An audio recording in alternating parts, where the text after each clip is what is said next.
안녕하세요. 모두의 동화입니다.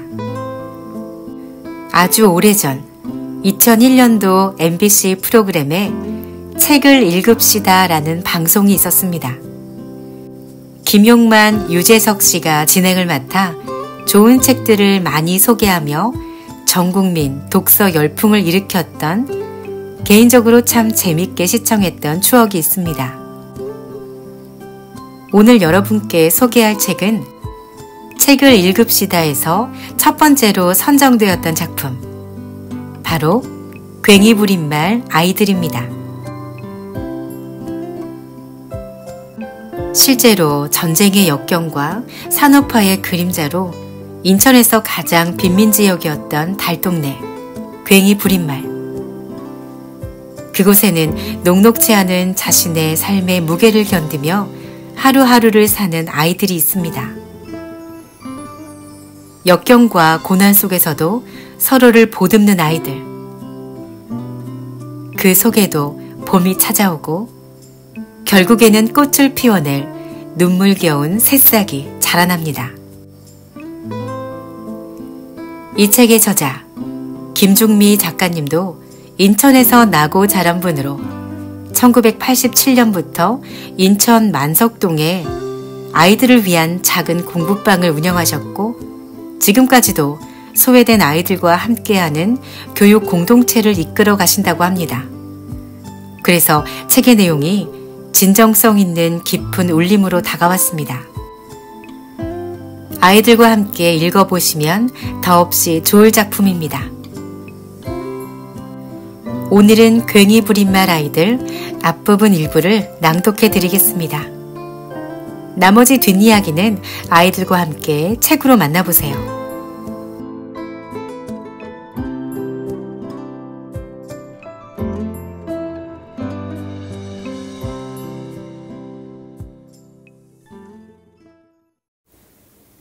괭이 부린 말 아이들. 김중미 지음.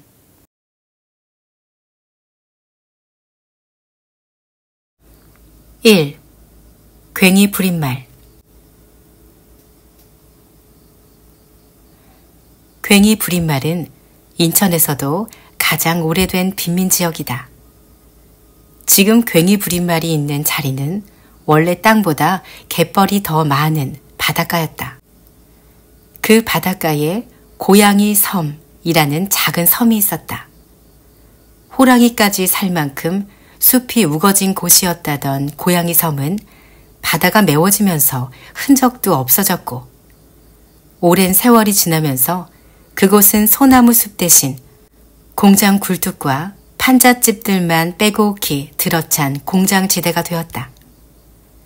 그리고 고양이 섬 때문에 생긴 괭이 부린 말이라는 이름만 남게 되었다.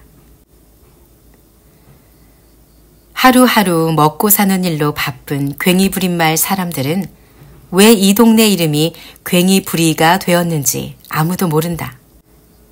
다만 호기심 많은 아이들만이 폭우와 똥바다를 하얗게 뒤덮는 괭이 갈매기를 볼 때마다 괭이 부린 말이란 이름은 저 괭이 갈매기 때문에 생겼을 거야 라고 생각할 따름이다. 괭이 부린 말에 사람들이 모여 살기 시작한 것은 인천이 개항하고 난 뒤부터이다. 개항 뒤 밀려든 외국인들에게 삶의 자리를 빼앗긴 철거민들이 괭이 부린 말로 들어와 갯벌을 메우고 살기 시작했다. 그러나 괭이 부린 말에 지금처럼 많은 사람들이 모이기 시작한 것은 일제시대부터이다. 일본 식민지 정부는 항구가 가까운 만석동에다 공장을 많이 세웠다. 밀가루 공장, 옷 공장, 목재 공장, 그리고 태평양 전쟁을 치르려고 만든 조선소와 커다란 창고가 들어섰다. 그러자 가난한 식민지 노동자들이 일자리를 찾아 괭이 부린 말로 꾸역꾸역 모여들었다. 일본이 전쟁에서 지고 일본인들은 우리나라에서 쫓겨났지만 괭이 부린 말에는 판잣집이라도 한 칸 얻어 살려는 가난한 사람들이 계속 밀려 들어왔다. 그리고 몇 년 뒤 6.25 전쟁이 일어났다. 전쟁이 막바지에 이를 무렵인 일사후퇴 때 황해도에 살던 사람들이 고기 잡던 배를 타고 괭이 부린 말로 피난을 왔다. 전쟁만 끝나면 곧 돌아가려고 피난민들은 바닷가 근처에 천막을 치고 살았다. 그러나 전쟁이 끝났어도 고향으로 돌아갈 수는 없었다. 배를 가지고 피난 온 사람들은 할 수 없이 인천 앞바다에서 고기잡이를 하며 살게 되었고, 몸만 달랑 도망쳐 온 사람들은 미장이나 목수가 되어 부둣가에서 품을 팔았다. 여자들은 아기를 둘러업고 영종도나 덕적도에 가서 굴도 캐고 동죽과 바지락도 캐다가 머리에 이고 팔러 다녔다. 굴이나 바지락이 귀할 때면 영종도 농부들에게서 구한 누룽지를 이고 다니며 팔았다. 배고프고 가난한 사람들에게 누룽지는 푹푹 끓이면 온 식구가 한 끼를 때울 수 있는 좋은 먹을거리였다고 한다. 그렇게 가난한 살림을 꾸려가면서 괭이 부린 말 사람들은 토막집과 천막을 헐고 집을 새로 짓기 시작했다. 굴 껍데기로 털을 다지고 돈이 벌리는 대로 시멘트도 사고 나무도 사서 조금씩 집을 지었다. 그렇게 지은 집들은 40년이 지난 지금까지도 무너지지 않고 남아 가난한 사람들의 보금자리가 되었다. 전쟁의 아픈 기억들이 흐려지고 피난민들이 고향 생각을 가슴속에 묻을 무렵 괭이 부린 말에는 이제 충청도, 전라도에서 한밤중에 괴나리 보찜을 싸거나 조그만 용달차에 짐을 싣고 온 이농민들이 밀려오기 시작했다. 전쟁 뒤 가난해진 나라 살림을 살리는 길은 수출밖에 없다고 떠들어대던 그때 가난한 농촌 젊은이들이 수출 역군이 되기 위해 낫과 호미를 집어던지고 도시로 밀려왔다. 그리고 나라에서는 그 노동자들에게 임금을 적게 주기 위해 쌀값을 내려 고정하고 올리지 못하게 하는 정책을 만들었다. 그러자 농민들은 살 길이 막막해졌다. 일할 젊은이도 없고 쌀값마저 제값을 받지 못하니 1년 농사가 늘 빚잔치가 되었다. 그래서 농민들은 농촌을 뜰 수밖에 없었다. 일자리를 찾아 도시로 올라온 이 농민들은 돈도 없고 마땅한 기술도 없어 괭이 부린말 같은 빈민 지역에 둥지를 틀었다. 판잣집이라도 얻을 돈이 있는 사람은 다행이었지만 그나마 전셋돈마저 없는 사람들은 괭이 부린말 구석에 손바닥만한 빈 땅이라도 있으면 미군 부대에서 나온 루핑이라는 종이와 판자를 가지고 손수 집을 지었다. 집 지을 땅이 없으면 시궁창 위에도 다락집을 짓고 기찻길 바로 옆에도 집을 지었다. 그리고 한 뼘이라도 방을 더 늘리려고 길은 사람들이 겨우 다닐 만큼만 내었다. 그래서 괭이 부린 말의 골목은 거미줄처럼 가늘게 엉킨 실 골목이 되었다. 이렇게 괭이 부린 말은 어디선가 떠밀려온 사람들의 마을이 되었다. 오게 된 까닭은 모두 달랐지만 가난하고 힘없는 사람들이라는 공통점 때문에 동네 사람들은 서로 형제처럼 지냈다. 고향을 떠난 사람들은 새로운 땅에서 새로운 사람들과 새 보금자리를 만들어갔다. 세월이 가고 남보다 열심히 일하거나 운이 좋은 사람들은 돈을 모아 괭이 부린말을 떠났다. 괭이 부린말에 남은 이들은 여전히 가난한 사람들이었다. 괭이 부린말도 점점 도로를 낸다, 주거 환경을 개선한다 하면서 기찻길 옆에 판잣집들이 철거되었다. 시궁창이 복개되면서 시궁창 옆에 판잣집들도 사라졌다. 절대로 아파트 같은 건 생기지 않을 것 같던 괭이 부린말 근처에도 아파트 공사가 시작되었다. 괭이 부린말이 부자가 되어서 변하게 된 것이 아니라 이제 도시 전체가 찰대로 다 차버려 사람들이 빈민굴이라고 가기를 꺼리던 괭이부린말 근처까지 아파트를 짓지 않으면 안 될 지경이 된 것이다. 괭이부린말은 큰 길과 이어진 동네 어귀부터 변하기 시작했다. 판잣집들이 헐리고 상잣과 같은 빌라들이 들어서기 시작했다.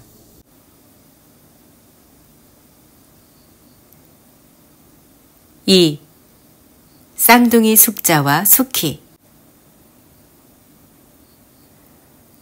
괭이부린말은 여름이 끝나갈 무렵이면 동네가 온통 빨간 빛으로 물든다. 낮은 슬레이트 지붕 위에도, 공장 담 밑에도, 큰 길가의 인도 위에도 온통 빨간 고추로 넘실거린다.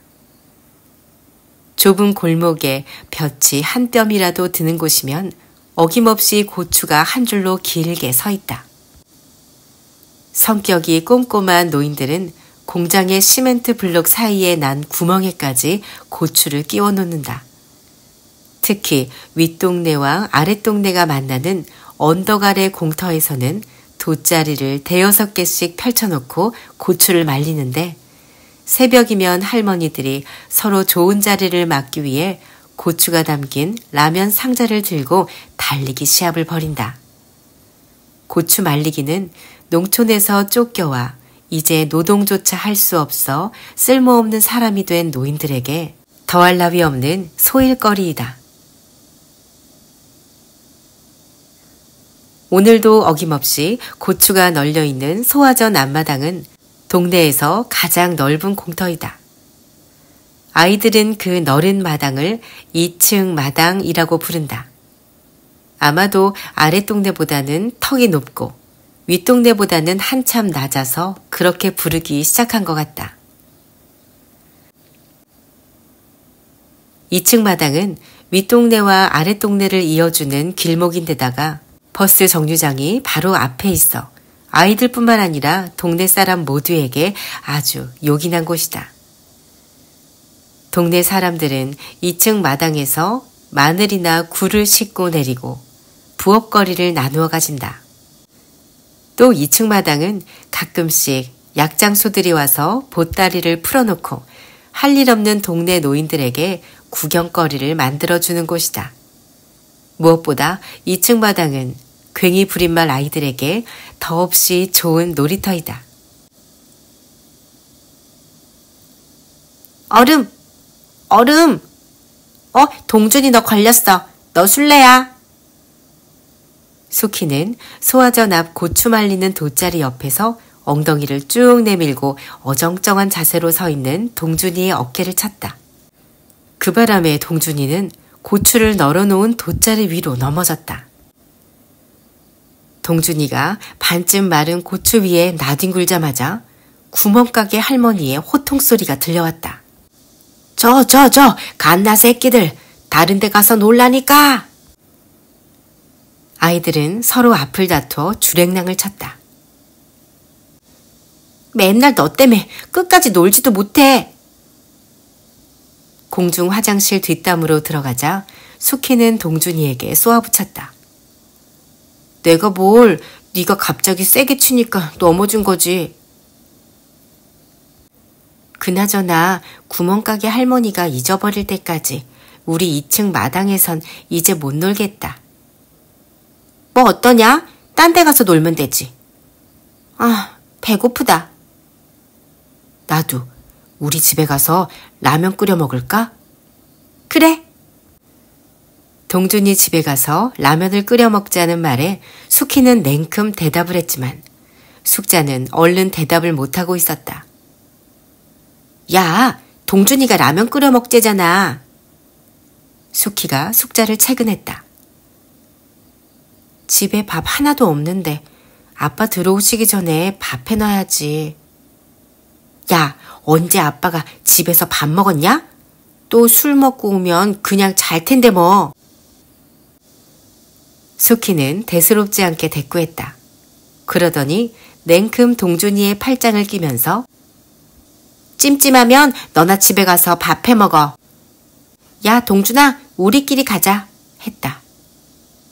그러나 동준이는 숙희가 낀 팔짱을 억지로 빼더니 숙자야, 내가 라면 끓여놓고 있을게. 꼭 와, 알았지? 하고 말했다. 숙자는 숙희와 동준이가 동준이네 집 쪽으로 올라가는 모습을 부러운 듯 쳐다보았다. 타닥타닥 힘없이 집 앞까지 간 숙자는 문 옆에서 낯익은 오토바이를 보았다. 그만 가슴이 덜컥 내려앉았다. 아빠가 왜 벌써 오셨을까? 언제 오신 거지? 겁이 났다. 혹시 아버지가 술이라도 많이 취해서 왔을까봐 얼른 집에 들어가지도 못하고 망설였다. 숙자는 차라리 아버지가 잠이 들 때까지 밖에서 놀다 들어가는 것이 낫겠다는 생각이 들었다. 숙자는 몇 번 뒤를 돌아보다 동준이네 집으로 달려갔다. 동준이네 집은 교회 앞에 집들을 허물고 생긴 공터에 있다. 빈터에 동그마니 혼자 남은 동준이네 집은 시멘트 블록이 군데군데 부서져 내렸고 벽은 옆집을 부술 때 받은 충격으로 지붕 아래에서 알루미늄 세시 문 아래 틈까지 금이 갔다. 판자로 올린 다락은 왼쪽이 심하게 내려앉아 마치 피사의 사탑처럼 보였다. 동준아! 숙자는 동준이를 부르며 문을 열었다. 동준이는 끓는 물에 라면을 넣다가 숙자를 보고 숙자 왔네. 방에 들어가 있어. 다 됐어. 하고 반겨주었다. 숙자는 방에 들어가지 않고 동준이 옆에 서서 내가 도와줄까? 하고 동준이 어깨 너머로 기웃거렸다. 괜찮아. 나 라면 하나는 잘 끓이잖아. 동준이는 숙자를 방으로 떠밀었다. 숙희는 동준이네 방에서 텔레비전을 보고 있었다. 좁은 방 한쪽 벽을 다 차지한 옷걸이에는 여름옷, 가을옷 할 것 없이 옷들이 잔뜩 걸려있다. 부엌으로 난 문 옆에 벽지는 닳고 닳아 까맣게 반질반질 윤이 났다. 동준이가 날마다 그 벽에 기대 텔레비전을 보기 때문이었다. 텔레비전은 얼마나 오래된 것인지 화면 끝이 늘었다 줄었다 했다. 잠시만 보고 있어도 눈이 아프고 어질어질했다.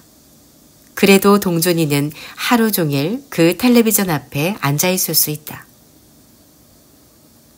숙자가 조용히 들어가 숙희 옆에 앉자 숙희는 숙자를 바라보지도 않고 빈정거렸다. 아빠 밥이나 해놓지. 왜 왔어? 아빠 벌써 온 걸 뭐. 숙자의 목소리에 힘이 하나도 없었다. 뭐 그래서? 그래서 그냥 왔지 뭐. 이따가 아빠 잠든 다음에 들어가려고. 숙희도 아버지가 벌써 왔다는 말에 잠시 겁먹은 표정을 지었다.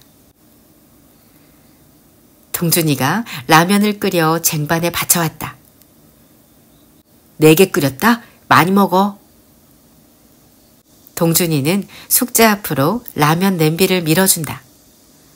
숙희는 그런 동준이를 흘끗 쳐다보며 입을 삐죽거린다.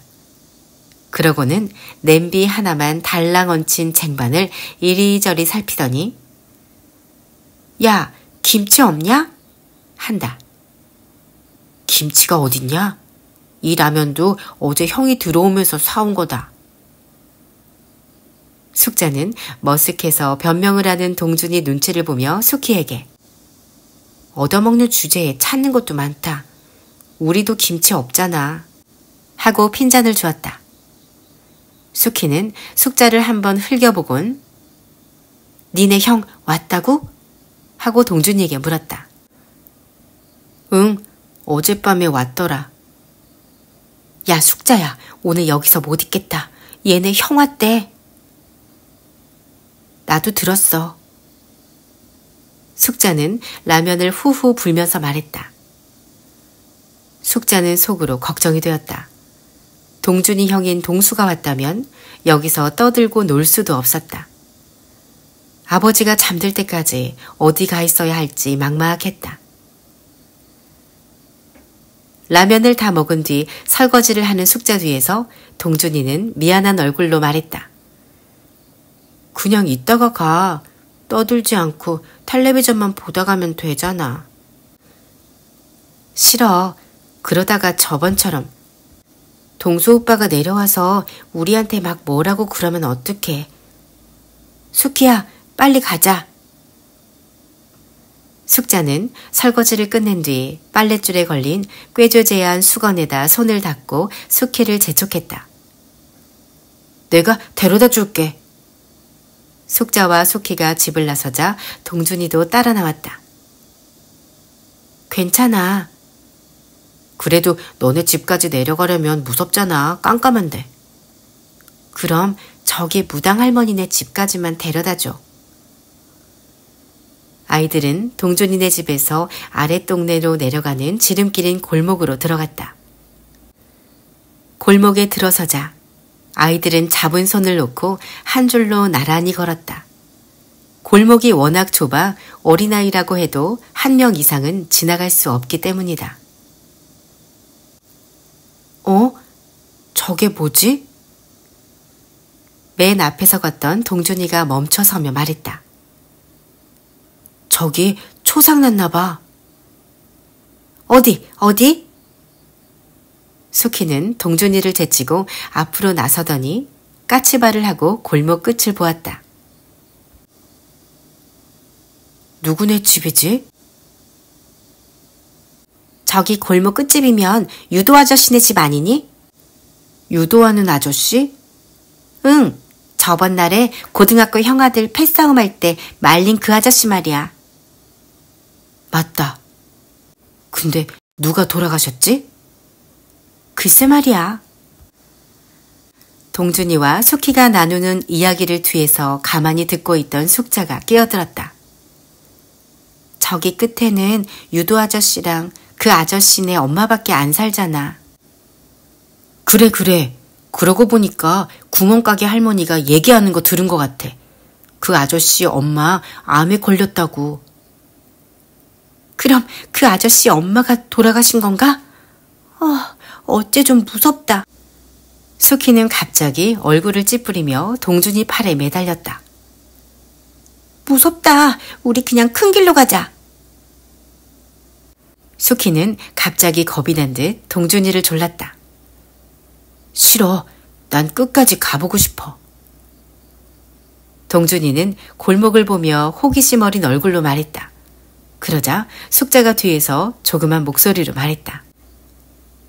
동준아, 그냥 가자. 궁금하면 너 혼자 내일 알아보면 되잖아. 나도 무서워. 우리 큰 길로 나가자. 숙자의 말에 동준이는 그러지 뭐 하고 골목을 되돌아 나왔다. 동준이와 헤어진 다음 언덕을 내려오는 동안 숙희는 말없이 숙자를 따라왔다. 숙희는 2층 마당 근처에 오더니 숙자 뒤에서 힘없는 목소리로 말했다. 애들이 하나도 없네. 지금 몇 시인데 애들이 있겠니? 언니, 아빠 잠들었을까? 숙희는 사람들이 없는 데서만 숙자를 언니라고 불렀다. 남들 앞에선 15분 먼저 난 게 무슨 언니냐며 앙탈을 부렸지만 아무도 없을 땐 숙자에게 어린애처럼 굴었다. 당연히 아직 안 주무시겠지. 그럼 어떡하지?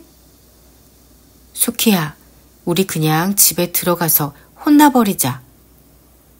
싫어. 숙자는 숙희의 손을 잡았다. 숙자와 숙희는 말없이 걸었다. 서로 어머니 생각을 하고 있다는 걸 알았지만 아무 말도 하지 않았다. 숙자와 숙희는 둘이서 손을 잡고 밤 늦게까지 동네를 돌아다녔다. 밤이 깊어지면서 희뿌연 안개가 괭이 부린말을 덮었다. 골목 사이를 떠도는 뿌연 연기 같은 것에 실려온 냄새가 점점 짙어졌다. 가스 냄새 같기도 하고 구린내 같기도 한 냄새가 나기 시작하자 곧 목이 아파왔다. 언니, 냄새 또 난다. 정말. 숙자와 숙희는 계속 가래를 뱉어가며 동네를 몇 바퀴 돌았다.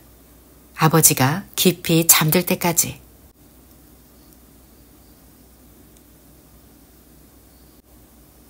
3.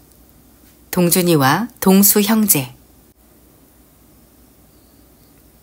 숙자와 숙희가 돌아간 뒤 동준이는 형 동수가 있는 다락으로 올라갔다.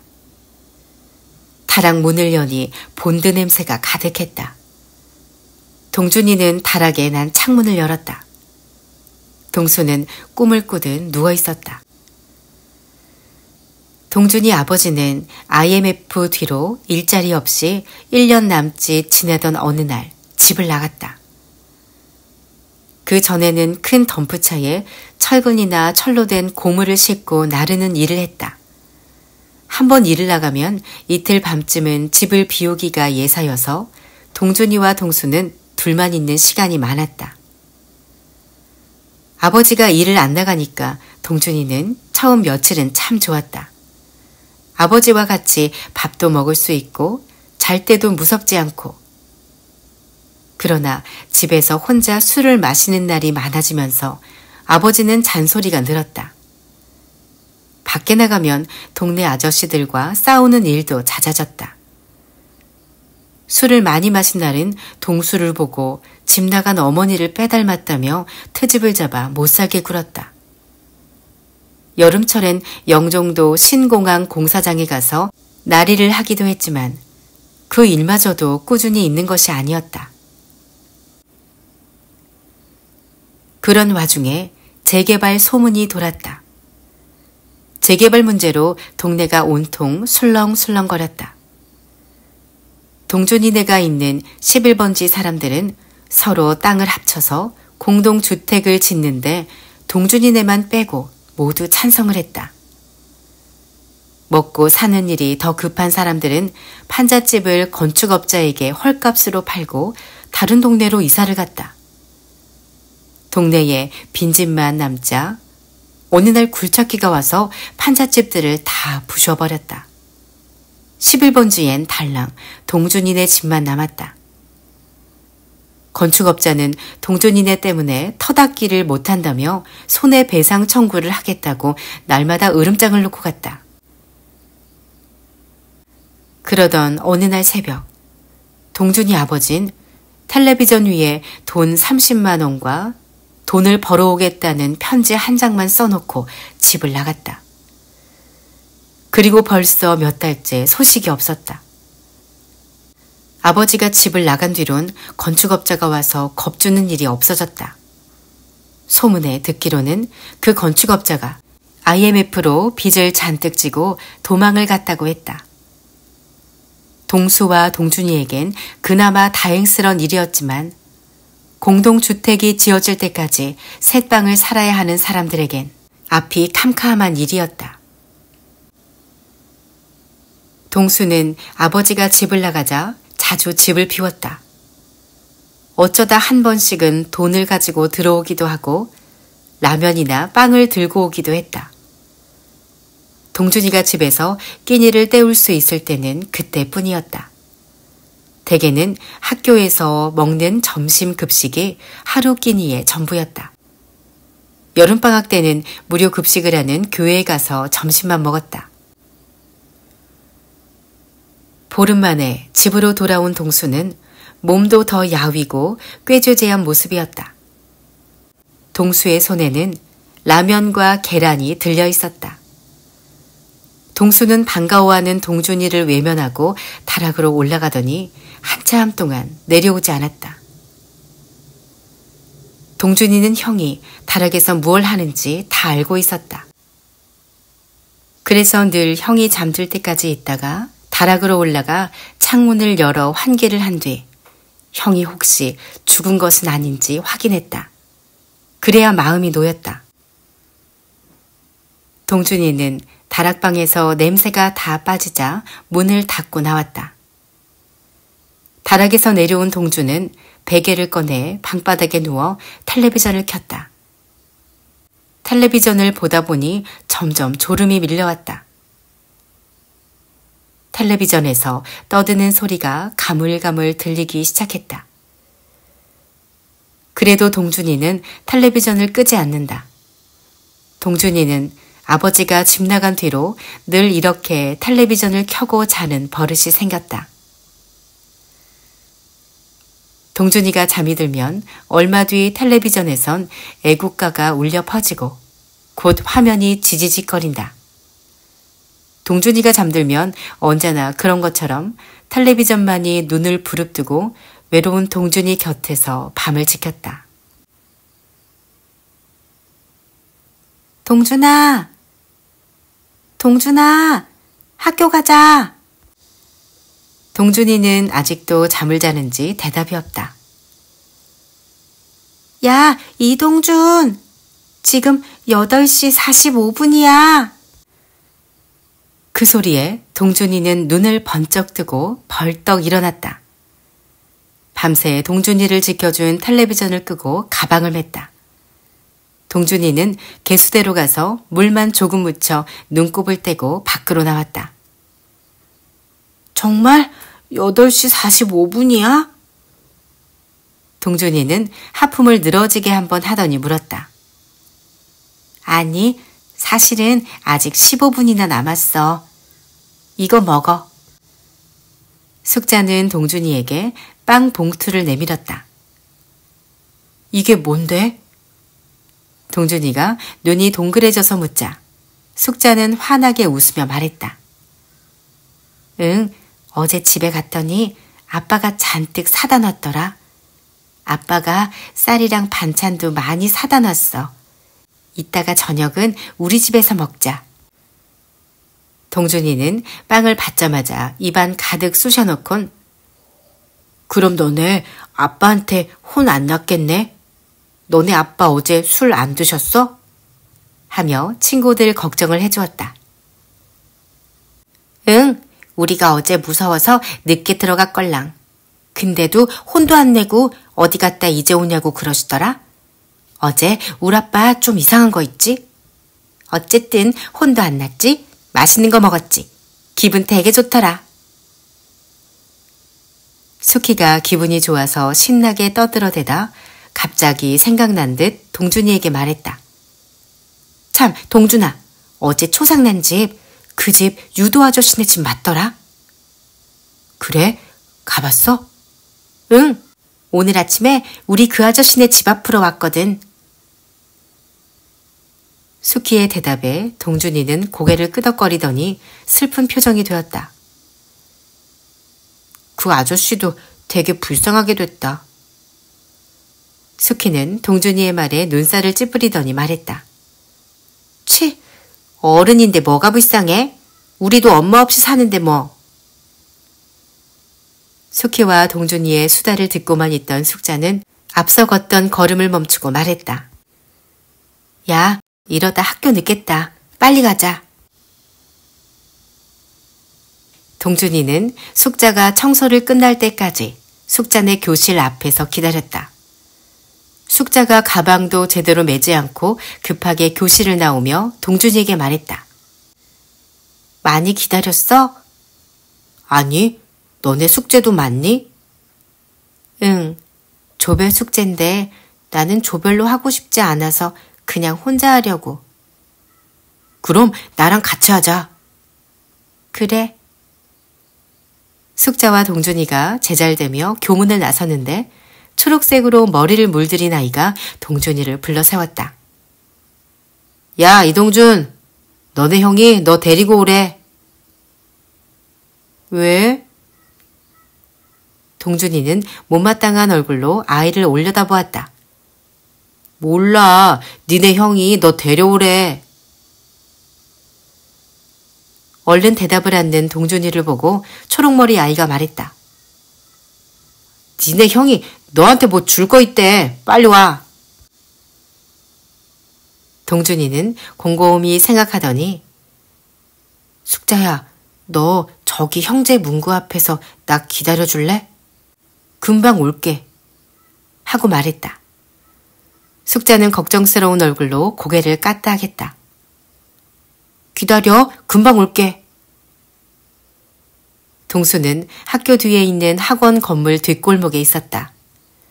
친구들과 담배를 피우고 있다 동준이가 들어가자 담뱃불을 비벼 껐다. 그런 동수의 모습을 보고 동준이는 이맛살을 찌푸리며 말했다. 뭐야, 왜 오라고 그랬어? 동수는 동준이의 말이 끝나기도 전에 꿀밤을 한 대 먹이더니 이 자식아, 형이 불렀는데 오자마자 싸가지 없게 하며 땅바닥에 침을 뱉었다. 왜 불렀냐고. 나 빨리 가서 조별 숙제해야 돼. 여전히 동준이는 동수에게 툴툴거렸다.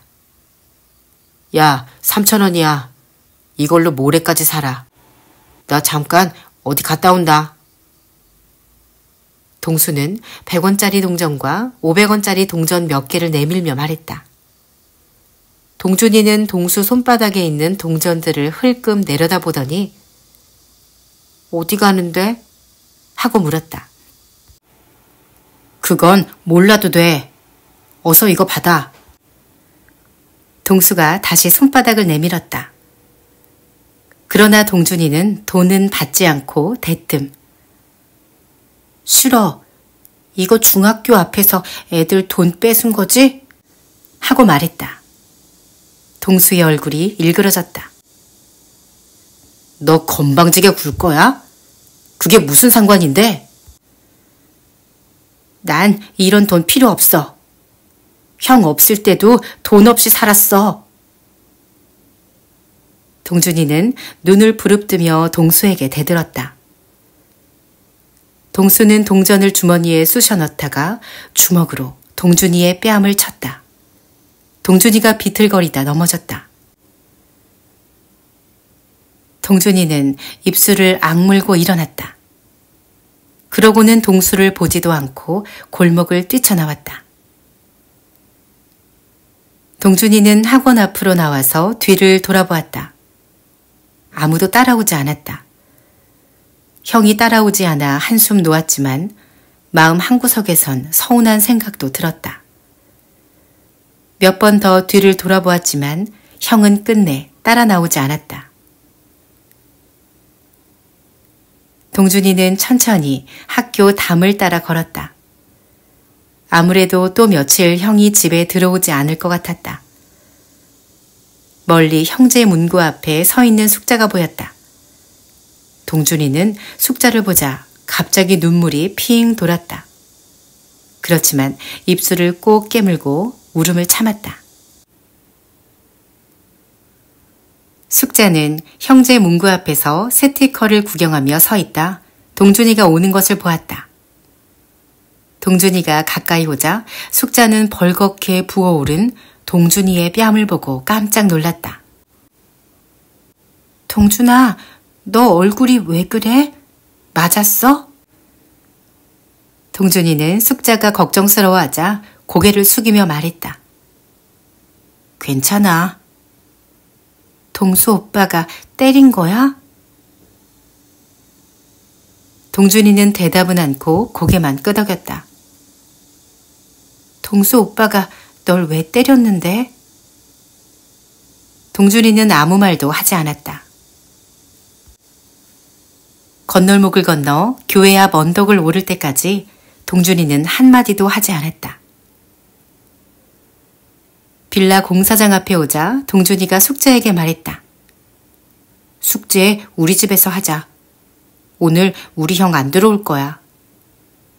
알았어. 그럼 우리 집에 가서 내가 밥이랑 반찬 가지고 올게. 그래.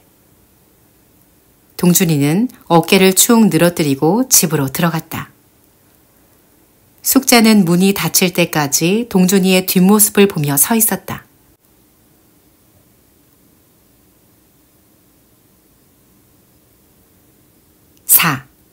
유도 아저씨 영호. 영호는 어머니의 뼈가루를 영종도 앞바다에 뿌렸다.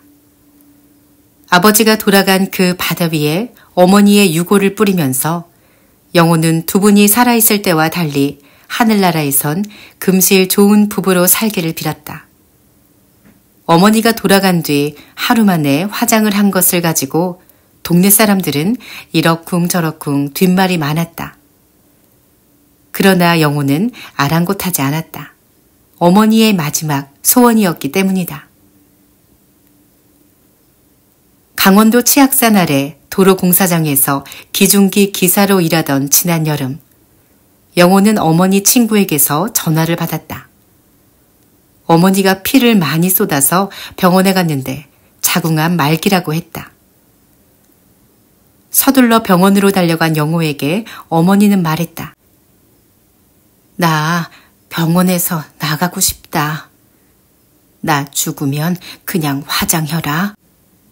이미 암이 아기 집뿐 아니라 온몸에 다 퍼졌는데 괜시리 돈 쓸 필요 없다. 어머니는 절대로 퇴원은 안 된다는 영호의 말을 듣지도 않고 영호가 잠시 자리를 비운 사이에 몰래 병원을 나가버렸다. 원무과에서 병원비를 치르는데 자꾸자꾸 눈물이 나왔다. 덩치는 산만한 청년이 눈물을 펑펑 쏟자 사람들이 깜짝 놀라 바라보았다. 그러나 영호의 눈에는 그 사람들이 보이지 않았다. 병원을 나와 괭이 부린 말에 올 때까지 영호는 계속 울었다. 동네에 들어서자 골목에서 마늘을 까고 앉아있던 할머니들이 깜짝 놀라 영호네 집까지 쫓아 들어왔다. 아이고, 영호 엄마, 이게 웬일이래 그래.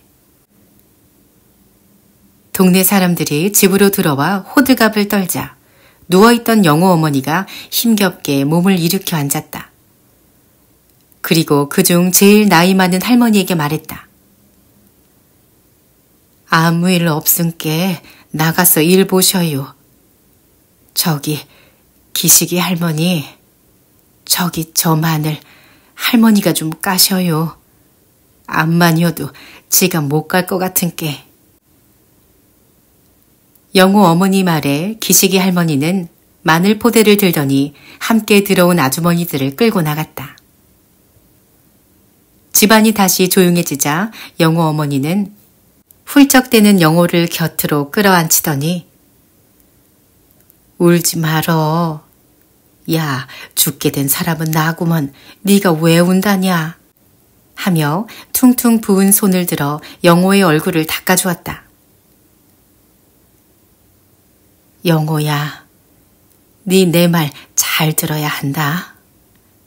이 집 네 앞으로 불화 신청해서 돈 다 냈으니께 이제 네 집이여. 네가 3년 동안 고생해서 번 돈 가지고 이 집이 앉아있는 땅 샀다. 이 집이 나랑 네 아버지가 돌 나르고 시멘트 포대 한 봉지씩 사서 몇 달이나 공들여 지은 집이여. 뱃일 나갔다 와서 한밤중에도 시멘트를 발랐다니께. 근데 이 집을 너한테 물려주려면 시에다 돈을 내고 땅을 사야 한다고 그러더라. 이게 왜 시 땅이라고 하는지 나는 모르겠다. 맨 갯벌 천지인데를 동네 사람들이 굴 껍데기랑 돌이랑 쓰레기 갖다가 메워 만든 땅인데. 그래도 어쩌겠냐. 힘없는 백성은 나라에서 허라는 대로 혀야지. 그래도 이 땅이랑 집은 이제 네 거여. 영호 어머니는 몸을 일으켜 텔레비전 아래 서랍을 열더니 통장을 하나 꺼냈다. 이거 받아라. 네가 번 돈으로 땅 사고 남은 돈을 다달이 은행에 적금을 부었다. 5년짜리라는데 겨우 반밖에 못 부었다. 나머진 네가 열심히 일해서 꼭 채워 넣어라. 그러면 그 돈으로 장가도 갈 수 있을 거 아니여. 암덩어리는 고생만 하고 살아온 영호 어머니의 마지막 가는 길마저 힘겹게 만들었다. 영호 어머니는 자주 온몸을 뒤틀고 소리를 지르며 아파했다. 그러다가도 아픔이 좀 덜하면 영호를 붙들고 많은 이야기를 했다. 어릴 적 시골에서 고생한 이야기, 영호 아버지가 돌아가기 전 13년 동안 살면서 겪은 이야기들을 다 털어놓았다. 가슴에 묻어둔 이야기들까지 다 쏟아낸 영호 어머니는 병원에서 퇴원한 지 한 달 만에 돌아갔다. 영호 어머니는 논 한마지기조차 없는 가난한 농부의 8남매 중 둘째 딸이었다. 밥을 먹는 날보다 굶는 날이 더 많았다는 영호 외갓집에선 먹는 입 하나 덜 자는 생각에 영호 어머니를 시집 보냈다. 신랑은 40살 노총각이었다. 외갓집에서는 배라도 한 척 있으니 굶지는 않을 거라고 좋아했단다. 동네에서는 영호 어머니가 도시로 시집을 가니 경사라고 입소문이 돌았다. 그러나 막상 시집 온 영호 어머니는 시집 오던 날부터 영호 아버지를 따라 바다에 나갔다. 개잡이를 하기 위해선 물때를 잘 맞춰야 했다. 밀물, 썰물 시간에 따라 일 나가는 시간이 새벽도 되고 한밤중도 되었다. 영호 어머니는 영호를 낳기 전날에도 덕적도 앞바다에서 그물을 끌어올려야 했다. 영호가 태어난 뒤에도 영호 어머니는 100일도 안 된 영호를 업고 포구에 나가 영호 아버지가 잡아온 생선들을 도매상에 넘기는 일을 했다. 그리고 도매상에다 다 넘기고 남은 병어나 아귀, 게는 함지박에 이고 시장으로 팔러 다녔다. 영호 어머니는 그래서 아픈 데가 많았다. 팔이나 무릎, 발목, 어디 하나 성한 데가 없었다.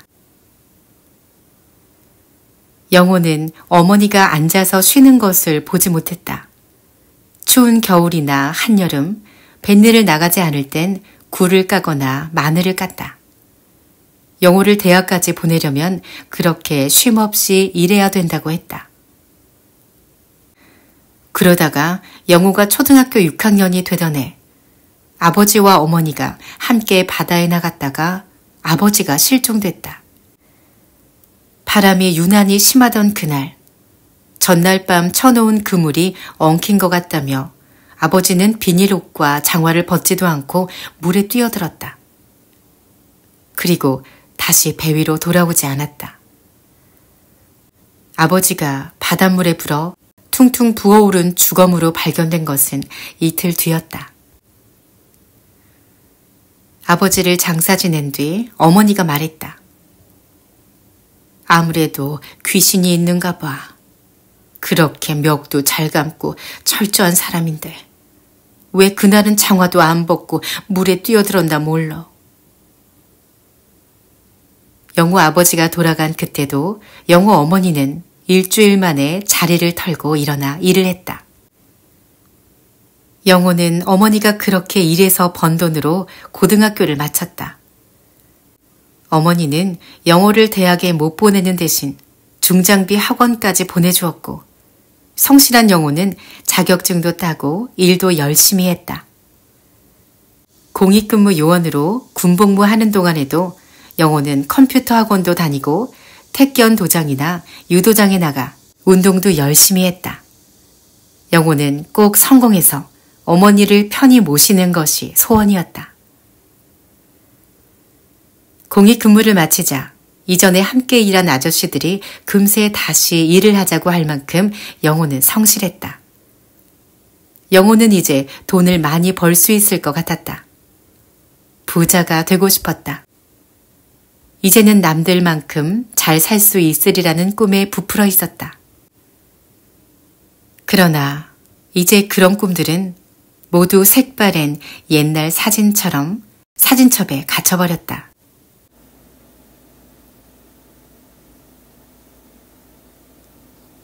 5. 숙자와 담임 선생님의 비밀. 숙자야, 청소 끝나고 남아. 청소가 끝나고 빈 교실에 혼자 남아 담임 선생님을 기다리던 숙자는 몇 번이고 그냥 나가버리고 싶었다. 선생님이 어머니 이야기를 꺼낼까봐 걱정이 되었기 때문이다.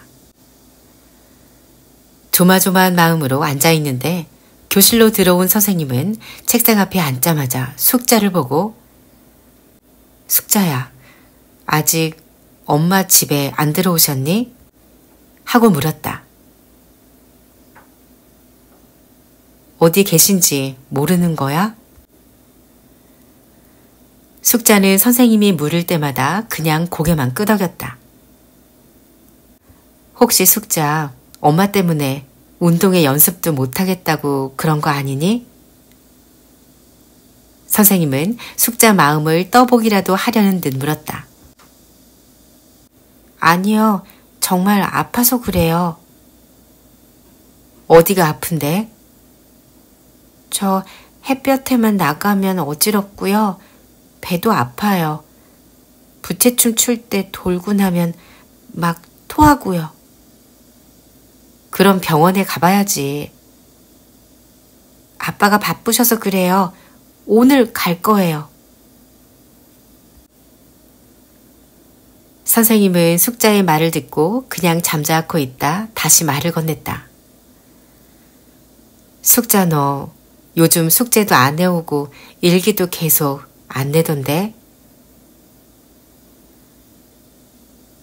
숙자야, 숙자는 어머니가 계실 때도 뭐든 혼자 잘했지? 어머니가 안 계실수록 제 할 일은 제가 스스로 잘해야지. 선생님은 숙자를 착하고 성실한 어린이로 봤는데 요즘 실망스러운걸? 숙자는 선생님이 왜 이럴 때 어머니 이야기를 꺼내는지 원망스러웠다. 엄마 없다고 그러는 거 아니에요. 정말로 아파서 숙제도 못하고 일기도 못 썼어요. 뿌르뚱해진 목소리로 대답하는 숙자를 가만히 지켜보던 선생님이 학교 올 땐 준비는 누가 해주니? 하고 물었다. 제가요. 밥은? 제가요. 숙희가 좀 도와주니? 숙자는 대답은 않고 고개만 살래살래 저었다. 숙자가 할 일이 너무 많아서 아팠나 보구나. 숙자는 선생님의 그 한마디 말에 눈물이 핑 돌았다. 그렇지만 얼른 입술을 깨물었다.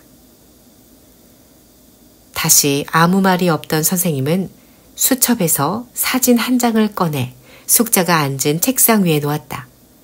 그리고 선생님이 초등학교 졸업식 때 찍은 거다. 볼래? 하고 말했다. 숙자는 사진을 들여다보더니 여기 우리 학교네? 하고 놀랐다. 그래, 선생님도 이 학교에 다녔단다. 그게 10년 전이다. 근데 선생님, 우리 학교는 하나도 안 변했네요. 숙자는 신기한 듯 사진에서 눈을 떼지 않았다.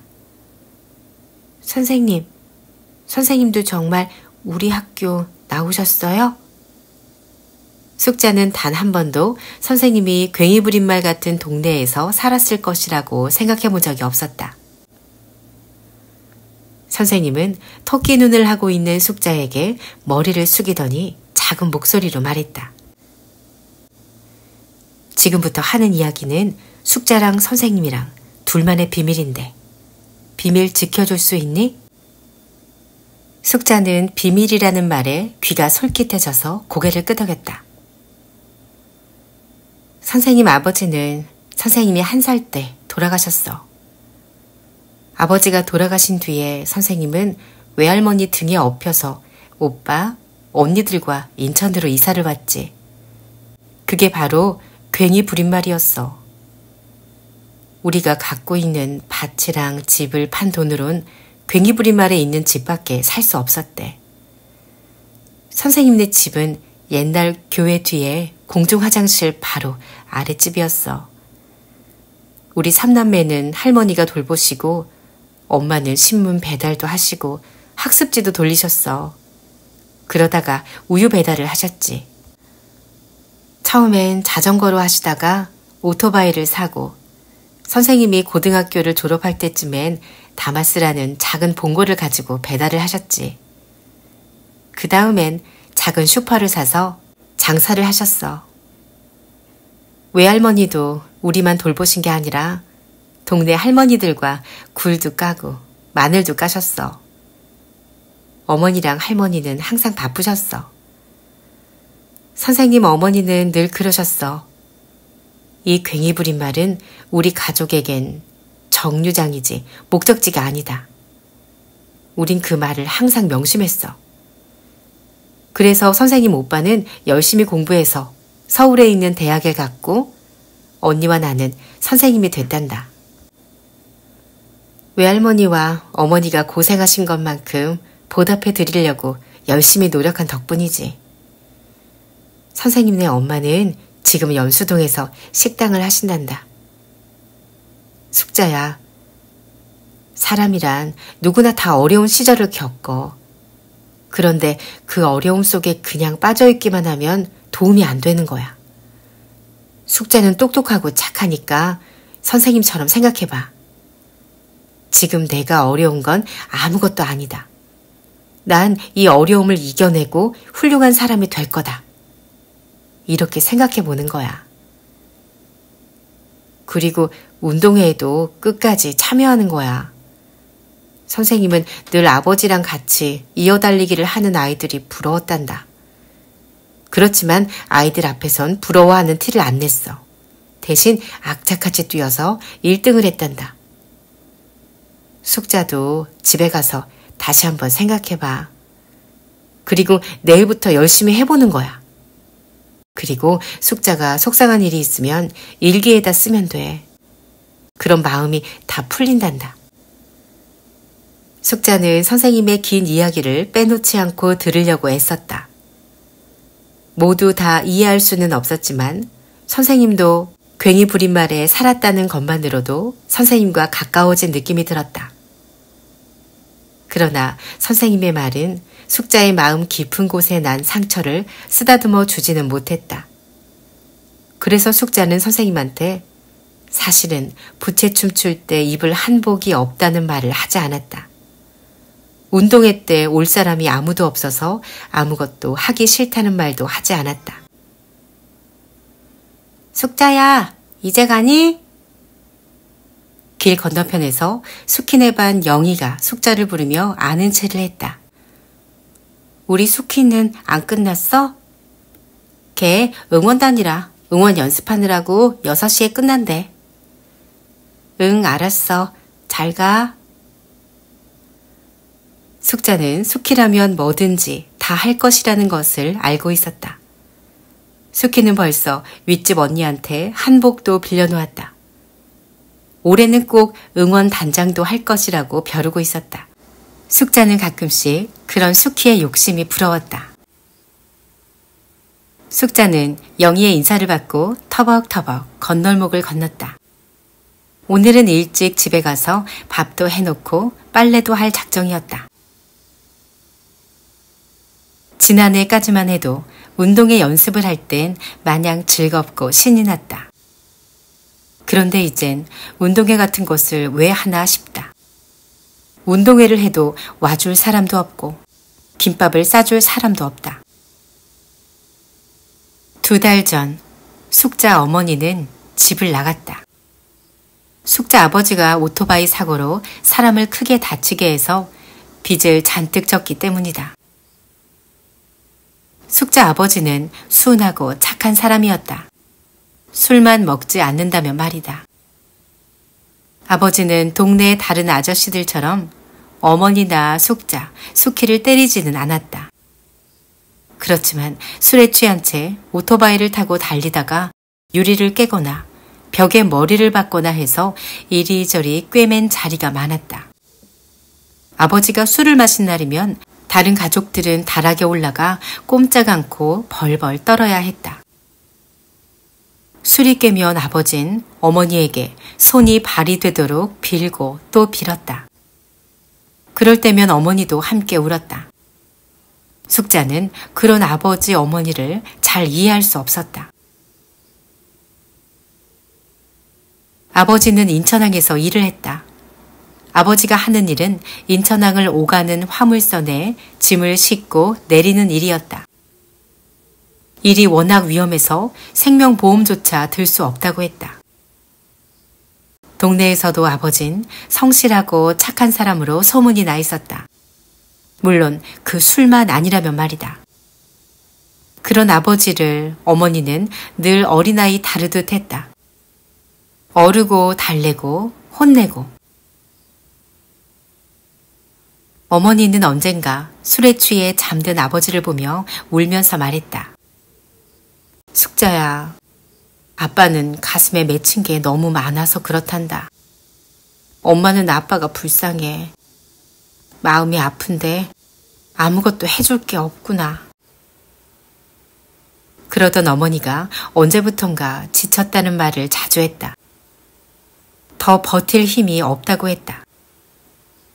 그러다 어느 날 숙자와 숙희에게 말 한마디 없이 집을 나갔다. 동준이 어머니가 갑자기 떠난 것처럼 그렇게 숙자 어머니도 숙자와 숙희 곁을 떠났다. 아버지가 성남에 있는 외갓집에 자주 가서 용서를 비는 것 같았지만 어머니한테선 좀처럼 연락이 없었다. 숙자는 아버지한테 어머니 이야기를 묻지 않았다. 아버지가 없을 때 혹시 어머니한테서 전화가 오지 않을까 해서 밖에 나가 놀지도 않았다. 그리고 엄마 대신 그 빈자리를 채웠다. 빨래도 밥도 혼자 다 했다. 그러나 숙희는 달랐다.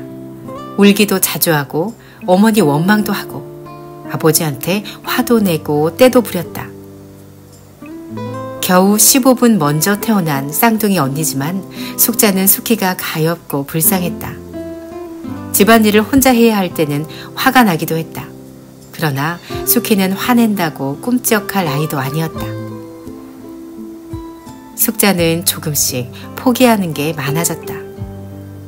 어머니가 돌아오시는 것도, 숙희가 도와주는 것도, 아버지가 술을 조금 마시는 것도 다 바라지 않게 되었다.